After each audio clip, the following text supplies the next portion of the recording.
एकीकडे प्रशासनाचे अशा प्रकारे घोटाळे सुरू आहेत तर दुसरीकडे नागरिक आता आंदोलनाच्या बंदच्या या ठिकाणी पावित्र्यात आहेत। तर सकल हिंदू समाज आणि हिंदुत्ववादी संघटनांच्या वतीने आज कोल्हापूर बंदची हाक देण्यात आली आहे। तर या पार्श्वभूमीवर कोल्हापूर शहरामध्ये मोठा पोलीस बंदोबस्त तैनात करण्यात आलाय। अनेक रस्त्यांवर शुकशुकाट तर दुकानं सुद्धा बंद या ठिकाणी आहेत आणि आपण या दृश्यांच्या माध्यमातून पाहू शकतोय हा मोठा पोलिसांचा आणि जवानांचा तगडा बंदोबस्त आहे। दरम्यान याचाच आढावा घेतला आमचे प्रतिनिधी रणजित माजगावकर यांनी।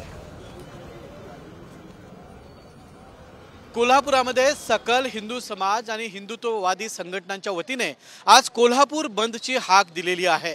त्या पार्श्वभूमीवर कोल्हापूर शहर आणि परिसरामध्ये मोठा पोलीस बंदोबस्त तैनात करण्यात आलेला आहे आणि संपूर्ण कोल्हापूर शहर आणि परिसर जो आहे या परिसरावर कोल्हापूर पोलिसांचं बारीक लक्ष असल्याचं आपल्याला पाहायला मिळतं।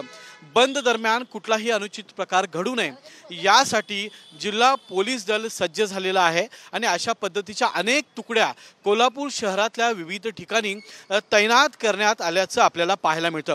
बांगलादेशमध्ये हिंदू समाजावर जो अत्याचार झालेला आहे त्याच्या निषेधार्थ आणि रामगिरी महाराज यांच्या समर्थनार्थ आजचा बंद पुकारण्यात आलेला आहे। मी रणजित माजगावकर, साम टीव्ही, कोल्हापूर।